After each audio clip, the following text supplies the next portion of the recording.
Hi, everybody. How's it going?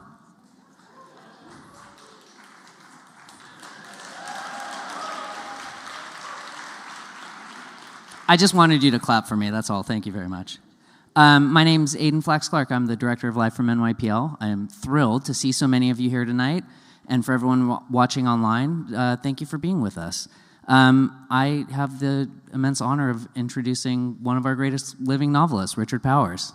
Give it up for Richard Powers, huh?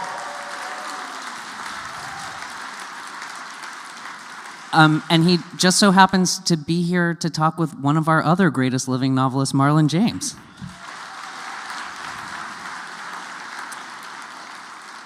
As you know, they're here to talk about latest book, Playground, which I'm not going to tell you anything about other than that I had a chance to read it a few months ago, and I think it was literally glued to my hand. I couldn't put it down. And all that despite being about the dangers of AI, climate change, and only one progressive brain disease. So if you didn't, some of you bought a copy when you registered. Thank you very much. For those of you who didn't, hopefully you saw books are for sale over there. I truly cannot encourage you to get a copy enough, and there will be book plates that you can get signed, so please pick up a copy. And if you can't, of course, everyone in here has a library card. I don't even need to ask. Of course you all have a library card, and you could get it with your library card. So whichever way you get it, just please pick up Playground. So Live is in the middle of its fall season, and we have a lot of other great events coming up. In a couple weeks, the founder of Well Read Black Girl, Gloria Edom, will be here speaking with Aminatou Sow. Climate change scientist Ayanna Elizabeth Johnson is going to be here, artist Myra Kalman. We're going to have a night of true crime readings from the library's collections about other corrupt mayors. We've had others. I don't know if you know that. And that's going to feature amazing actors like Adrian Moore and Jack McCoy himself, Law & Order Sam Waterston. Yeah, that's right. And also coming up, one of my favorite events of the year, October 25th, is our Halloween costume contest, which we do every year, judged by Tim Gunn and NYPL librarians. You wear your best book-inspired look, and Tim and the librarians will judge you on fashion and literary merit. It's a really great night. And lots of other events, so please go to nypl.org/live to see everything. Everything is free, so you literally have no excuse not to be there. And if you're not already, please get on our newsletters, because that's the best way to find out about all of our events and also to register first. When you came in, hopefully you saw that there were note cards on your seats. Those are for asking questions. Richard will be glad to answer some of your questions at the end of the talk. Write them down whenever you are so inspired, and some of my colleagues will come by and collect them during the talk. If you're watching online, you can put them in the chat, and we'll get them there as well. Live from NYPL is made possible by the continuing generosity of Celeste Bartos, Manaz Ispahani Bartos, and Adam Bartos, and of course by everyone here. So thank you very much for being here, and please join me in giving it up for Marlon James and Richard Powers.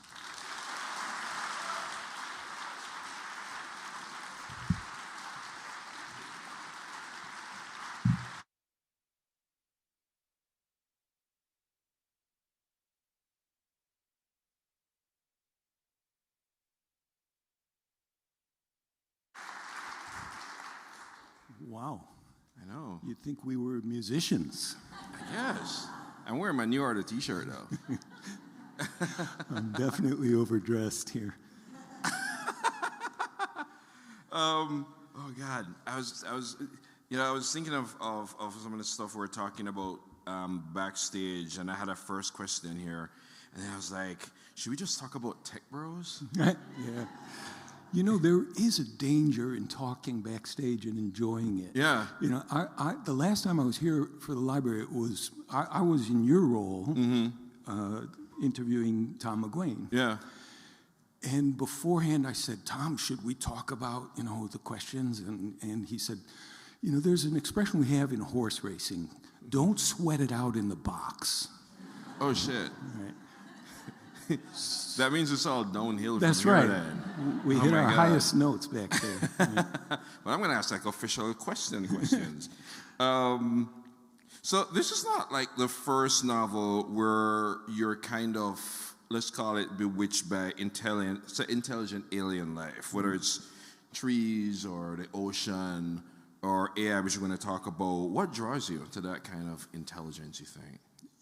You know, my first foray into artificial intelligence was Galatea 2.2, which was published in 1995. Right. So next year is the 30th anniversary of that. Thank you.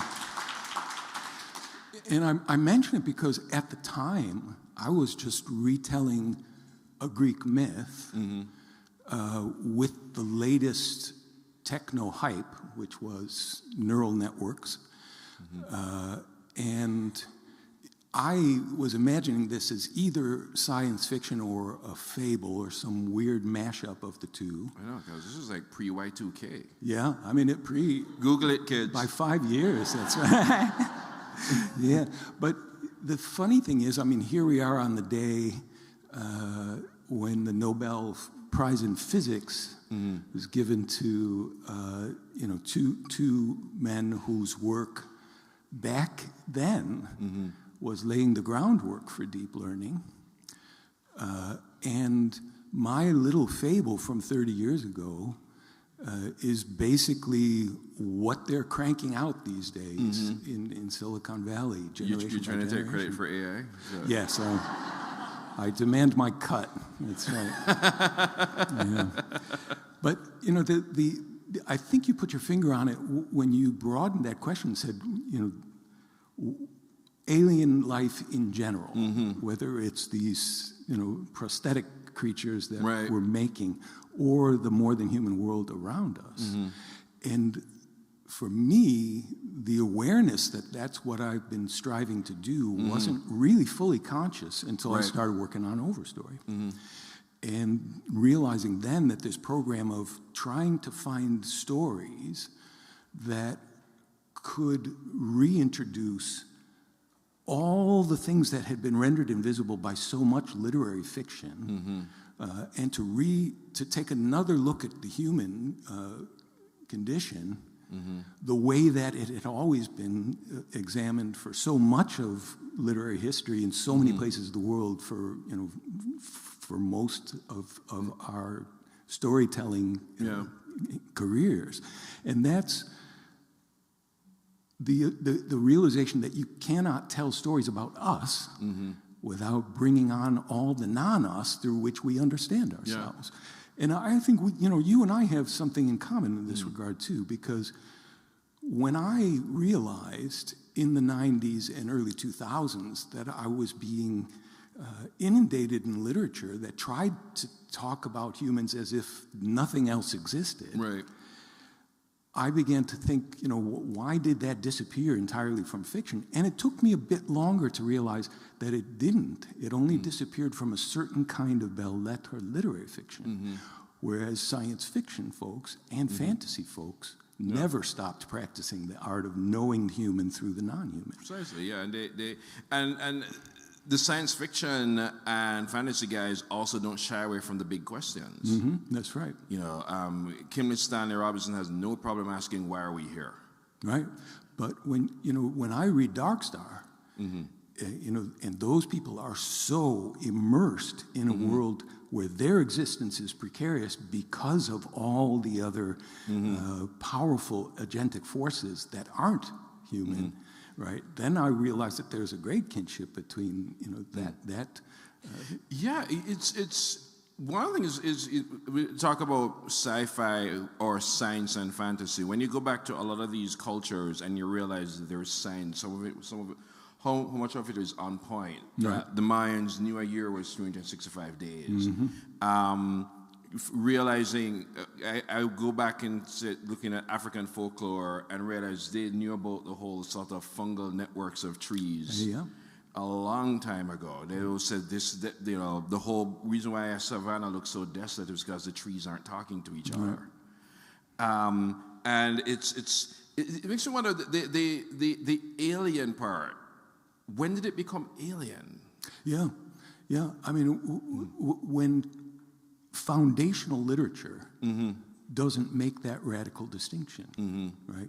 But, I think it became alien with the rapid rise of our technological prowess, starting around 1850. and you see the disappearance of all of those elements that, you know, we would call, you know, I mean, it's not a great term, but it's been referred to as the metaphysical novel, you know, where the non-human shrinks so rapidly. But isn't it interesting that as we began to believe that we had triumphed over the non-human world and no longer had to negotiate with it or no longer had to tell stories, where there were dramatic tensions between what we wanted and what the rest of the living planet wanted. You know, as we began to think that that question was a merely nostalgic one, the kinds of literatures that were still preoccupied with it became relegated to second-class citizenship. It's just I remember, not that I'm trying to hit out at a social realist novel, of course I am, but it's the idea. I was like, so let's talk about a social realist novel. You have this really mediocre literary type who, despite not being physically attractive, has a wife and 2 mistresses. But you know, how much is he worth a year? I know, and we're gonna get as he goes through today's really pressing bout of ennui, and so on. You know, but mutants are fantastical. It's but yeah, I wondered if certainly your last 3 novels has been a very big attempt to reconnect with that bigger intelligence or bigger intelligences. I actually see them now, maybe after the fact, as a kind of triptych. In fact, I've been thinking about it as a kind of enormous concerto form, where, you know, this big allegro novel, Overstory, which tries to take non-human agents and put them in a story on par with human characters, is then followed by a much different, a kind of short, intimate, largo novel, Bewilderment.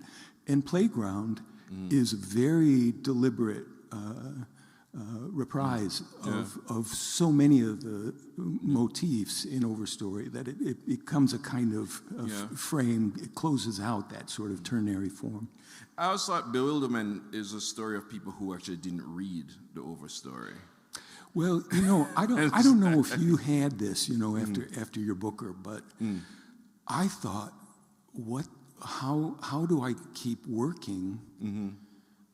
You know, I had spent so many years in the sort of comfort and safety of the mid-list, you know, where I could do anything I wanted, you know, and nobody cared. You know? Right.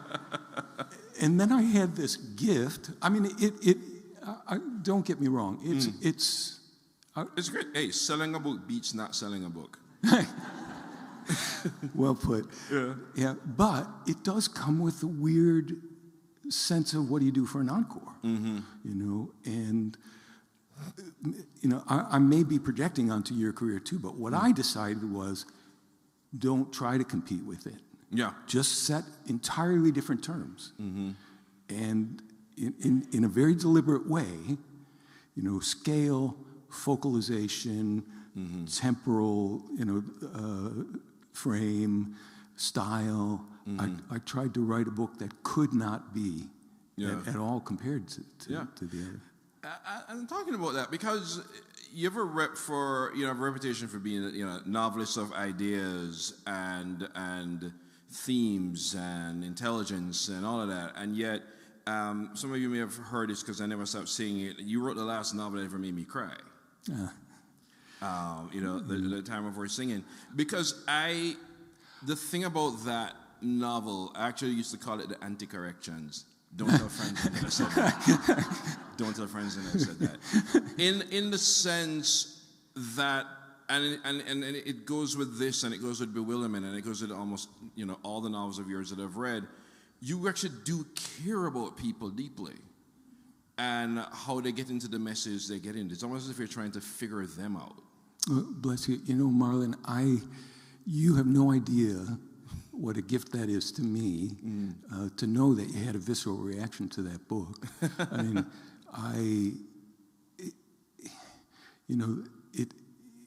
that book was published in 2003, so it's 21 years old now. Yeah. And the world was very different. It was. But it was a bit of a leap for me to try to do it. So to know that it resonated with you is just, extraordinary encouragement. And I come back and try to tell a story where race is very important in Playground as well. And I was almost more frightened because of how strange 2024 is with regard to who gets to tell what stories. And who knows? I mean, ultimately, all you can say is, I did the best I could. Yeah. But I think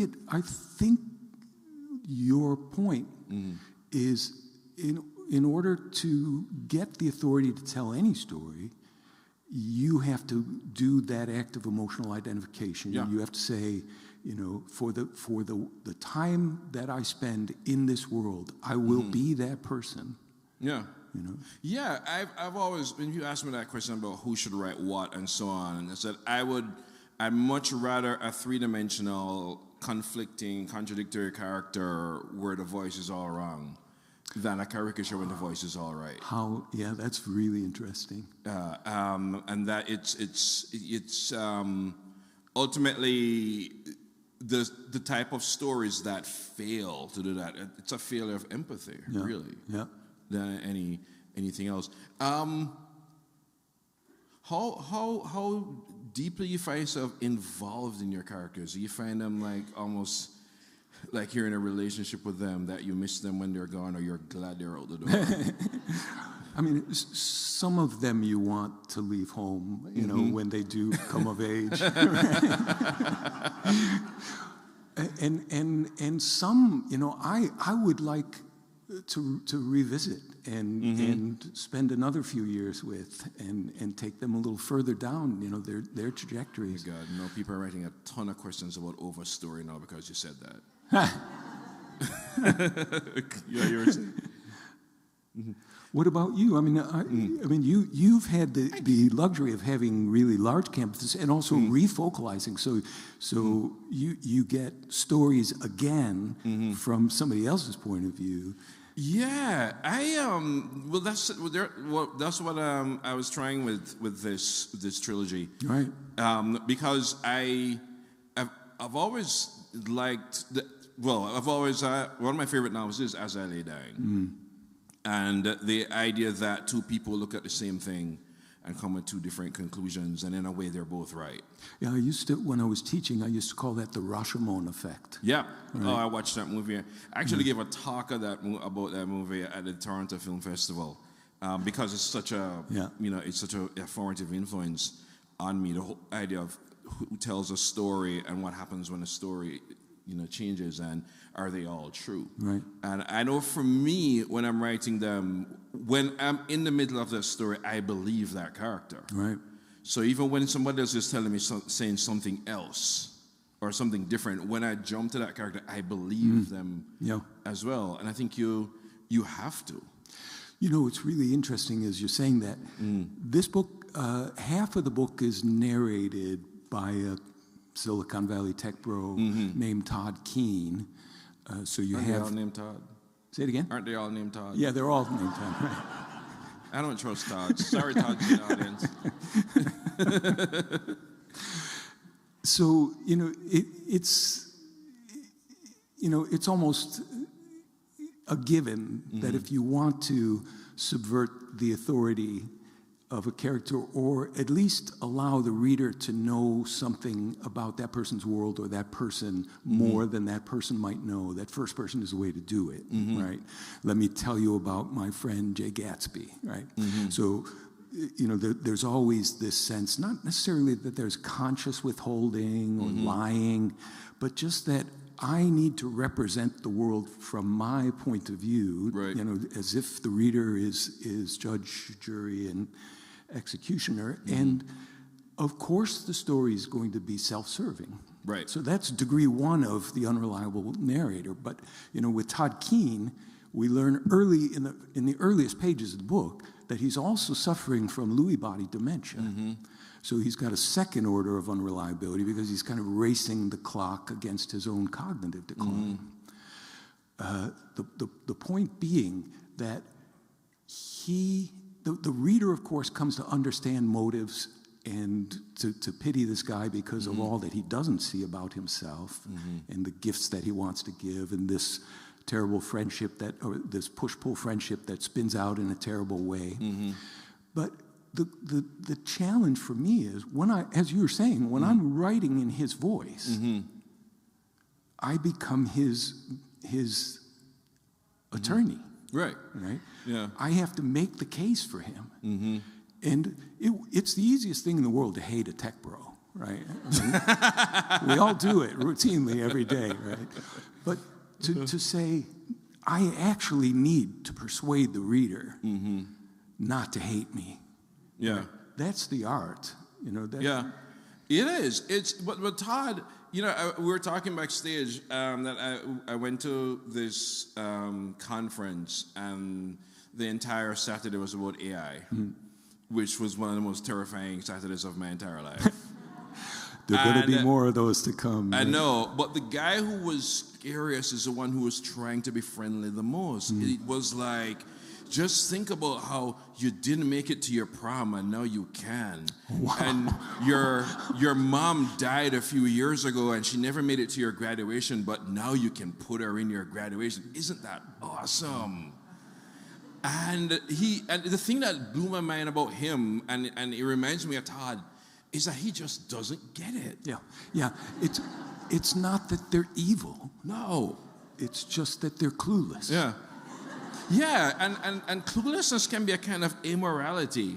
Yeah, in a way. Often, yeah. And it made me think, we were talking about is that we live in a world where it was men who had no friends who created friend networks. Well, and Todd Keene makes his billion creating a social network because it's the only way that he can acquire the currency of other people's friendships. Because it's arrogant, because nobody wants to play with Todd. Right.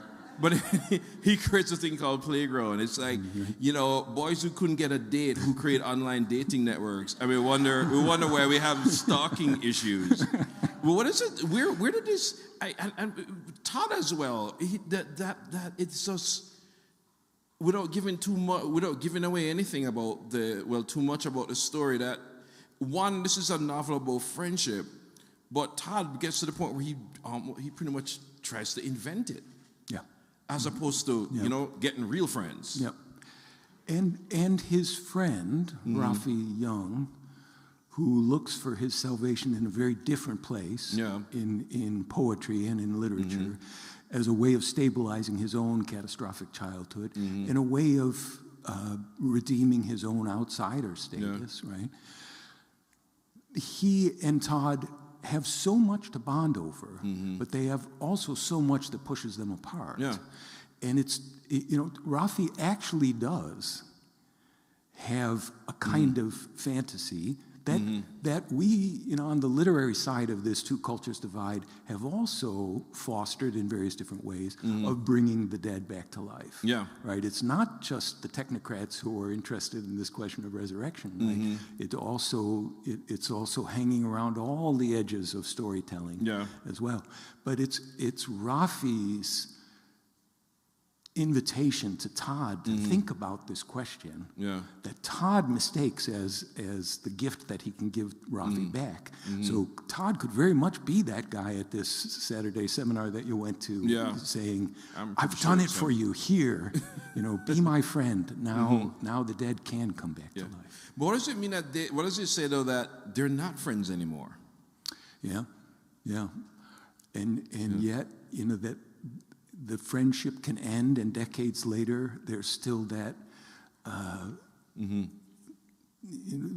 bond of unrequited love that's driving, that's motivating both of their actions.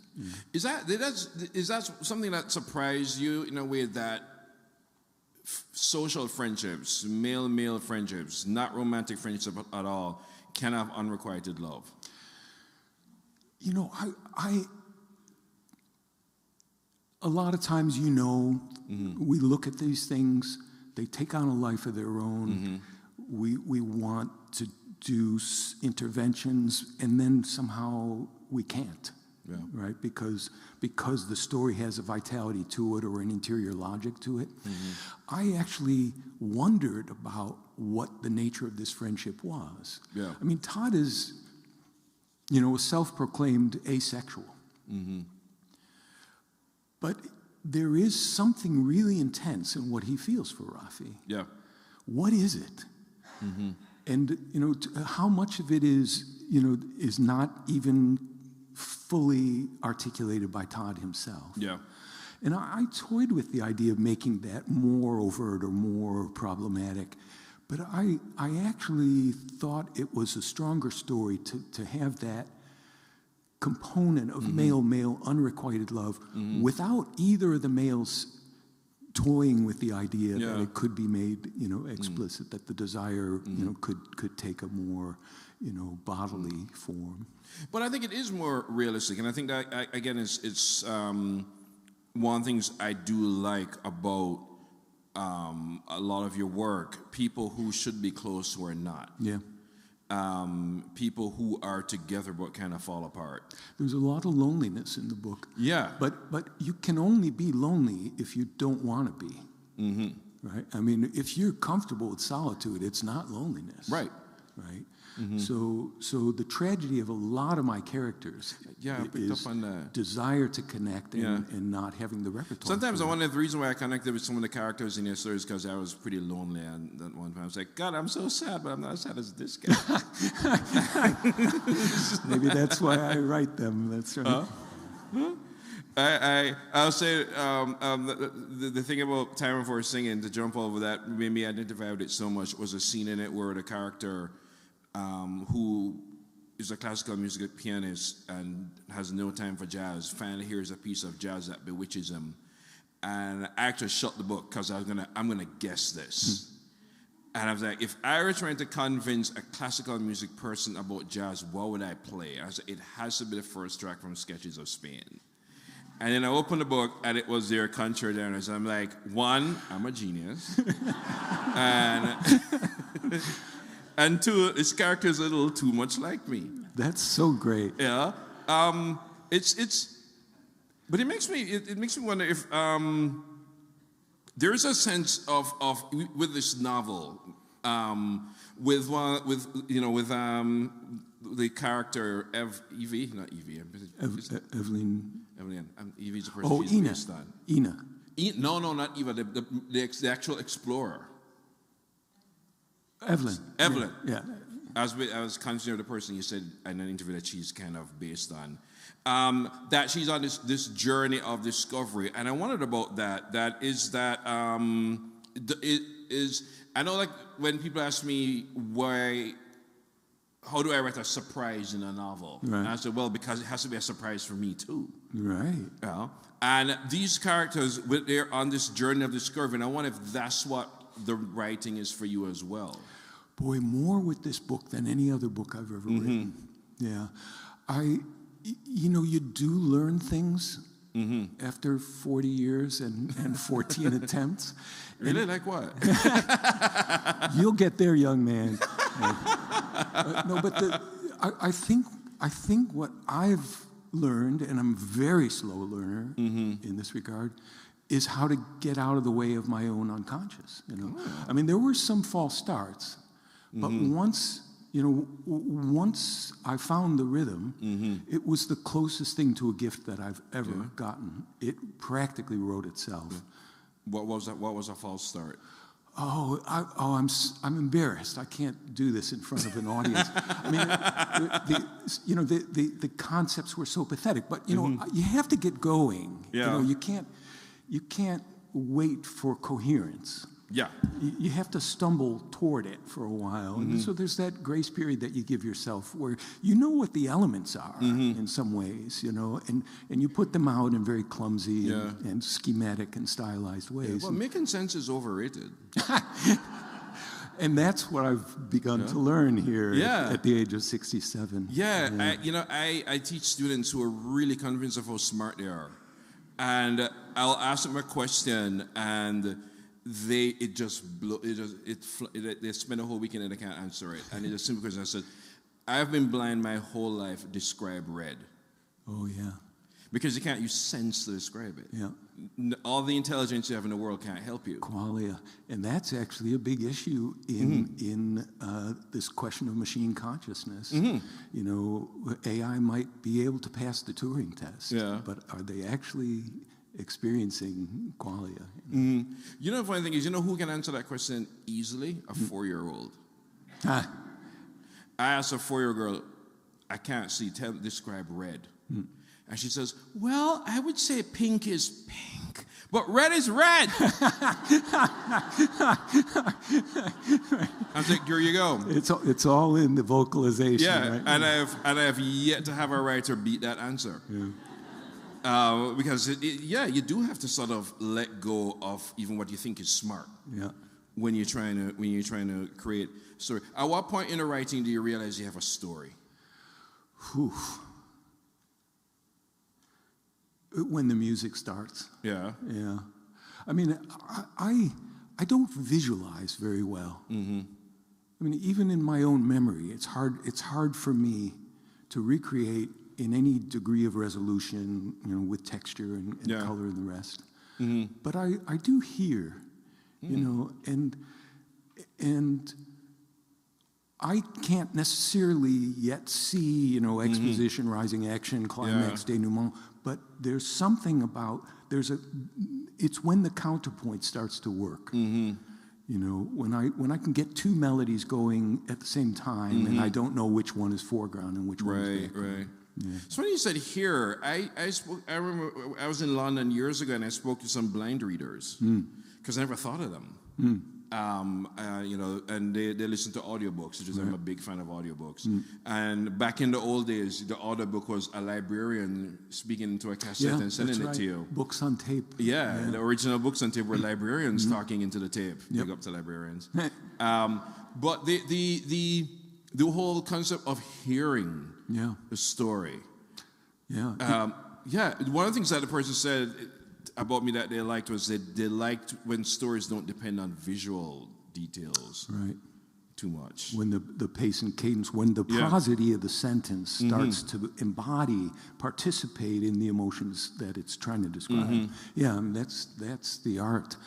And for that, you have that whole repertoire, all the arsenal of diction, register, syntax, you know, all the ways of making the sentence be what it's trying to describe. But I also think your ears will catch things that your eyes won't. That's why I think, you know, the great thing to do after you have what feels like a solid first draft is force yourself to read it out loud. See, I do that. But if you really want to torture yourself, have somebody read it to you. Oh, boy. Oh, boy. Well, you know, it's interesting. I had the great experience 2 weeks ago of doing an event with Eduardo Ballerini. Is that name familiar to anyone out there? He's one of the great voice actors. And he did Bewilderment. And he is the anchor of a multicast performance of Playground. But because I subvocalize, and I think we all do, right? But when you write your book, you know what those people sound like. And so you start to listen to the audiobook of your own book, and you can't, because there's too much cognitive dissonance between. I can't listen to mine. I mean, however much you love listening to audiobooks of other writers, your own is like, whoa. Oh, God, no. That guy's wrong. You know? But Eduardo's performance of Bewilderment was the first one that I could listen to and say, wow, he's reading my mind. And you know, so when we were talking to Spotify, I said, you know, I know this guy, and they said, oh yeah, we'd love to have him. But the point is, the relationship between the words on the page and the sound in your ear, both when you're making something and when you're reading something, is really, really primal. And when you think about it from the standpoint of evolutionary biology, I mean, I contributed a chapter to a great anthology that Renee Fleming put out earlier this year, back in the spring, called Music and Mind. And, you know, I read this thing cover to cover, and there's such a strong suggestion now that music predated spoken language and was used as a formal communication system by human beings before we ever said a word. And that's why when we listen to music, you know, there's a kind of primal, there's a short circuit directly into the central nervous system, right? Our job as writers, I think, is to use this latecomer, which is saddled by all the weight of actual semantics, right? But to try to see the way that it can recover or reconstitute this older and richer and more visceral language. Yeah, I still write to read aloud. Interesting. I still write to read aloud, and I think about that, the auditory quality of some of words, you know, of words that I use. I was reading, Robert Alter translated the Torah. Oh yeah. And he made some choices which may seem sometimes kind of wacky. Yeah. But then you read it out loud and you see why. Yeah. Like he doesn't have from the dust came Adam. He had from the humus came the human. Oh yeah. And I read it and I'm like, what the backside humus come the human? Then I said it out loud. Wait, from the humus came the human. Oh, that's why. Because you're reading it to an entire nation of peoples who don't read, who can't read. There are no words. So rhythm and sound and assonance and resonance and all these things, musicality, you know, becomes important. Well, absolutely. Yeah. Do you write to music? I write between music. I can't have it on when I'm actually composing, but I need it in between to kind of reset. Yeah. So like you finish writing, you put on music, or yeah.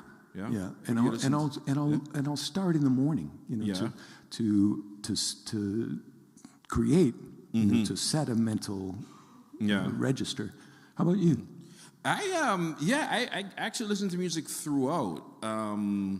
While you're composing? Yeah. Wow. Mostly jazz. In fact, the jazz piece that I play the most is Miles Davis's Spanish Key, because it just gets me out of bed. It's like, I'm like, okay, I'm up.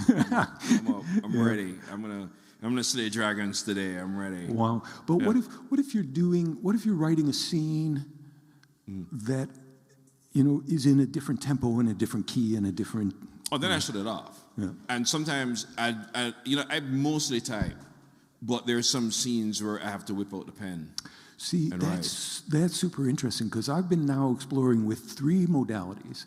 So handwriting recognition is so good now that you can go, it feels like old school. Yeah, I saw that. You writing on an iPad in that, was it CBS? Oh, on the CBS thing. Yeah. Yeah. It feels like old school. Like I'm back with my yellow legal pads and a ballpoint, you know. But it's being converted to text, you know. So you have the best of both worlds, you know. Yeah, it's close enough to, you know, so that... You might convince me. Yeah, we'll give it a try. But what I feel is there are scenes where that's the right modality. Yeah. There are scenes where this is the right modality. And there are scenes where voice recognition is the way to go. And a lot of it has to do with the pace of the scene, you know, the tempo of the scene and the meter of the scene. Yeah. But a lot of it has to do with the ratio of direct discourse to indirect discourse or description. Yeah. How did you find yourself writing most of Playground? I wrote probably 80% of it in a small 3rd-story bedroom in my house in the Smokies. It's kind of a tree house. It's surrounded by forest. Yeah. In fact, you know, when I look out, it's continuous with the national park. So I have this illusion that there's 800 square miles of wilderness just outside my window. And I write lying in bed, and I have almost no decorations. You're like Colette. Yeah. Colette wrote in bed. Yeah, a few people. Proust also. Proust. Yeah. It's a little scandalous. It's the only scandalous thing I lay claim to anymore. Right? Give me my one last little transgression. So, it's got one of those, beaded ceilings, like car siding ceilings. So I just feel like I'm in a little cabin, and it's as close to a sensory deprivation as I can get. Right. Then I wrote the other 20% sitting by the side of a river. Ooh. Yeah, which is just a couple miles from my house. And that's a huge way to refresh, to play off the indoor and the outdoor. Talk about using the outside world to wake you up and to refresh you. God, you're between you and my partner, you're almost convincing me to do this. I'm like, I need to hear the couple fighting downstairs so I can get lines for dialogue. Yeah, I don't know how you do it. I don't know how anyone lives in New York and writes a book.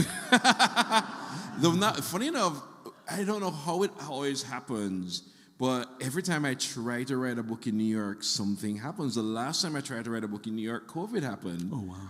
And then I left. I was up in in like rural Connecticut. I'm like, I keep trying to write a book here. And it's like, the gods of literature know you'll never do it. But it's I think, the process is, I also wanted to come back to characters. What comes first for you? I think a lot of people, because, you call it, a lot of people call you a novelist of ideas, so they think you just sit down and think physics all day.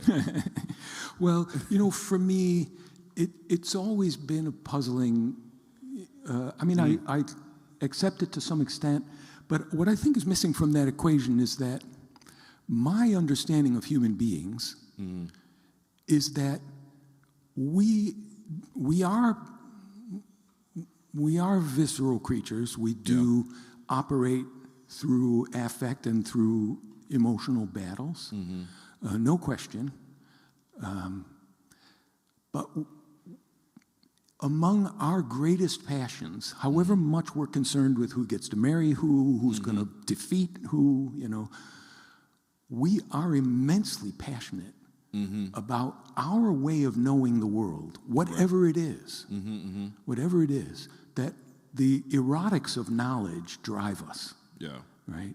And so to say that my characters have ideas is not to say that they lack passion. It's just the opposite. It is the source of their hope and their fear to know something profoundly and to want to understand the world through that thing. That's a way into the emotions of human beings. That is a way. Of course, for all of us, I think. Yeah. It's I wanted, because we almost up to questions from the audience. One of the things that playing around made me think about is our utter dependence on the nature that we're rampantly destroying. Yep. And I keep wondering, why don't we get it? And we have how many minutes left? So we've been colonized by a culture that chose at some point an illusory safety, an illusory convenience, and illusory ease. Yep. Right. We were, our need for experience was replaced by another kind of mediation. Our source of meaning now inside this culture is individual, commodity mediated. The game is acquisition. Yeah. Right. To think that there might always be a price for meaning and value. Somehow we accepted this idea that we could get it for less. Yeah. Right? That we could eliminate the cost. Right? And the reality is we don't invent meaning by ourselves and for ourselves. Yeah. It's always out there, right? That culture arose because of the temptations of technology. Yeah. Right? How to undo it now is the question. You know, how to replace acquisition with attention and possession with presence. Yeah. You know, the way that most humans lived in most places for most of human history. Yeah. And to know that everything that's meaningful and everything that's beautiful has a price, right? We simply have to start accepting that again. And the idea that the rest of the world is just a resource for this program of complete freedom, of complete transcendence, of complete liberation, right? If you're starting with that assumption, of course you're going to trash the world. Yeah. Because it's just ours to spend, right? Yeah. But if you're starting from the other, if you've inverted that and you said we're actually just a very small piece of a much larger story, and in knowing that, we can have more meaning and more purpose, right?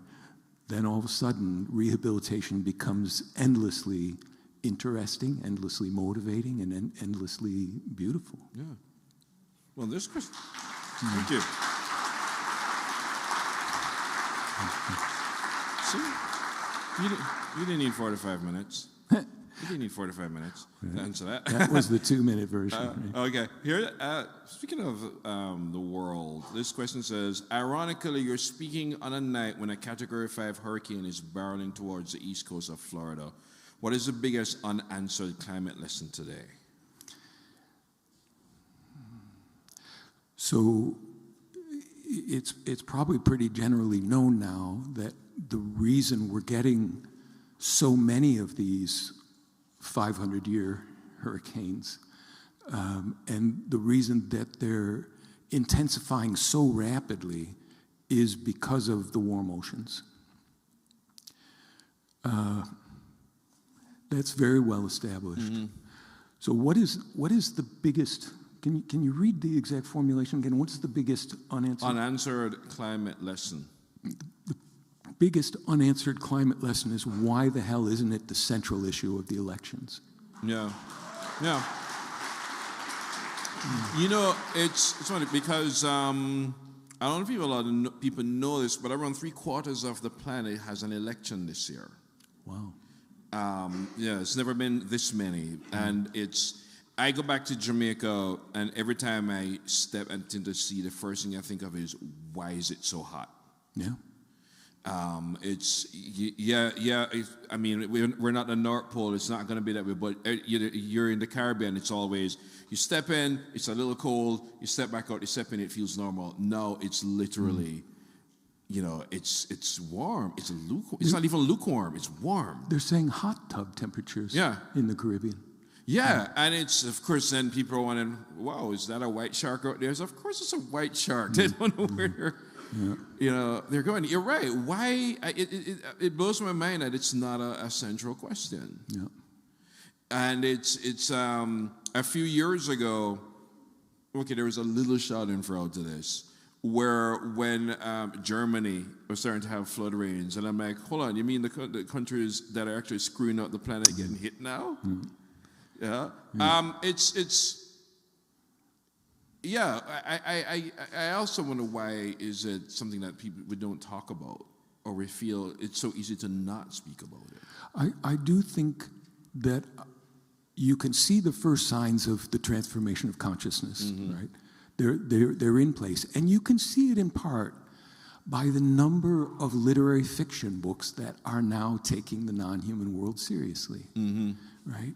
We are entering into a new way of understanding our place here. The question is, how much pain and suffering do we have to go through before the political will is there, before we're all on board in a way that doesn't make it seem like a sacrifice, that doesn't make it seem like a loss of meaning, right? We will get there. Yeah. Just how much will we have to pay in order to Well, get there? I wonder because part of me saying, because if not, we're going to end up and this is not giving away the novel at all. We're all going to kind of end up like Todd.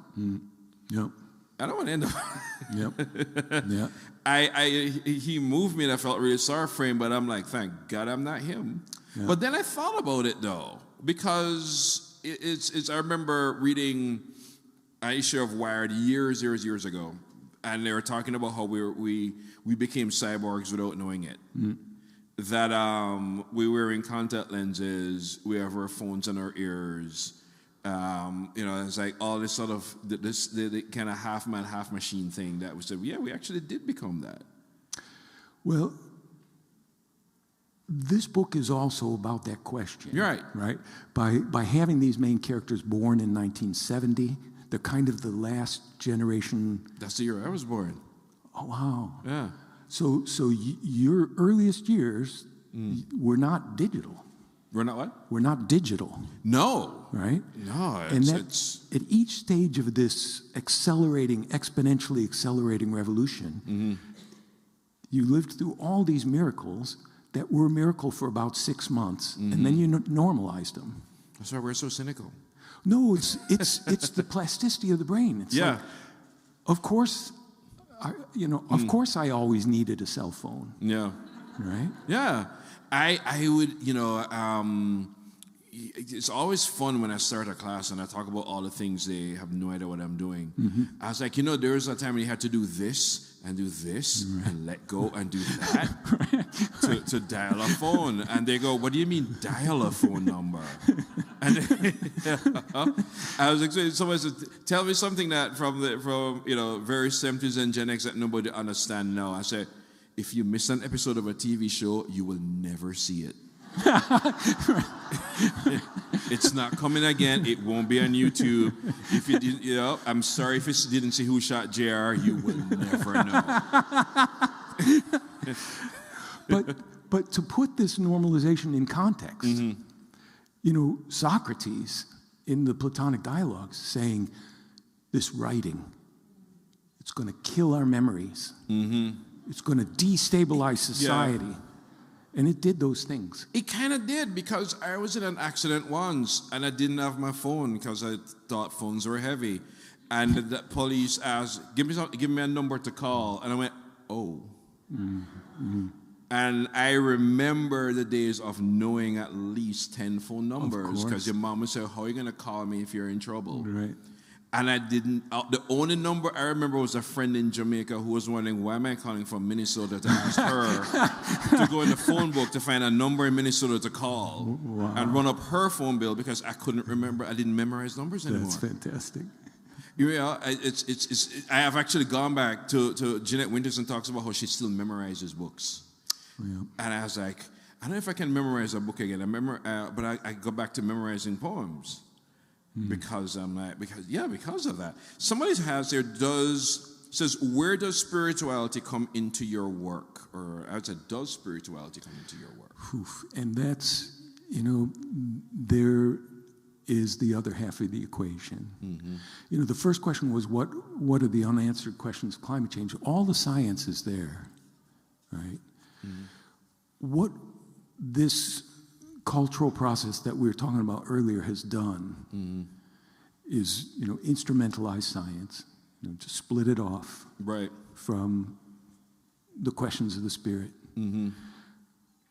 The best writers of science have always known that the only thing that's going to save us is the power of empirical investigation wedded to the power of spiritual introspection. Mm-hmm. If these two are seen as separate and inimical things, we will die. If they're seen as flip sides of the same human urgency, we might stick around a little bit longer. As I was reading Michael Pollan's second to last book, How to Change Your Mind, or How I Got to Love Mushrooms. Right. But he's coming to the same conclusion. I remember reading Richard Holmes's book, The Age of Wonder. Richard Holmes is one of my absolute favorite biographers. And he talked about how in the early 18th century, the idea of separating art and science would have been unthinkable. Yeah, that's right. Yeah, but look at the great spokespeople for science. Look at Rachel Carson. and Lorne Isley and Lewis Thomas. These people knew that science and spirit are a joint enterprise, right? They're interdependent, and their writing was poetry. Yeah. And they were calling out for a transformation in consciousness that had the awe and wonder of scientific knowledge, right, transformed into the potential of human morality and the kinds of things that great literature do, which is, reasserting the source of meaning and the need for it in our lives. Right? What's awed you lately? Say it again? What's filled you with awe lately? Oof. I was taking pictures of Manhattan from the airplane window. Yeah. At night, because in the day it's pretty ugly. It was, I don't know. Maybe it comes from having this great gift of being able to live in a place where I learn something every day. Yeah. Where every season, every time of day is different. There's something happening in those mountains at every altitude, at every time of year. And I think it was that decision some years ago to finally start living where I live. Yeah. Right? And say, what does the land under my feet want? What is it doing right now? What is it trying to accomplish? What are its affordances? And now, having done that for about 8 years, I felt the same thing flying over Manhattan, looking at those buildings and thinking of the land and the water. I mean, this city has the largest coastline of any city in the world, and looking at that collection of man-made and naturally constrained, it filled me with awe. Yeah, it's funny. It's like one of the things. What is it? The one trait in people that absolutely cannot stand and cannot get a pass. And I said, incuriosity. Yeah, yeah. And why does that happen to us? Yeah, I don't. I don't know if it's because I've spoken to people who are incurious and know they're not friends of mine. A lot of literary reviewers, I'll tell you that. Yeah. But it's the idea that I know enough. And I've never understood that, particularly with writers or a creative person. Because you're saying you're learning stuff, and how important is that to you, that you're still learning? And it's everything. Yeah. I mean, it's a rare day that happens that I don't make a note of something or look something up. Yeah. Percival Everett says, I write these books to learn something. And nothing any writer has ever said has resonated more with me than that. Yeah. I mean, he goes on to say, and then I forget it, so I have to write something else. Right? But that's beautiful too. Right? Of course. It's that whole right towards knowing. Yep. I've always thought write what you know is one of the worst things you can tell a writer. Yeah. Yeah. Start with what you don't. Yeah. This thing says, wrap up, please. So we're going to wrap up because I think, are you signing books? Yes, because you're signing books later, and all those questions about the overstory that everybody's not going to ask and so on. You will have time to do that after this. And this was such a great pleasure speaking to you. Heartfelt thanks, Marlon. I don't think I've ever enjoyed myself more. Richard Powers,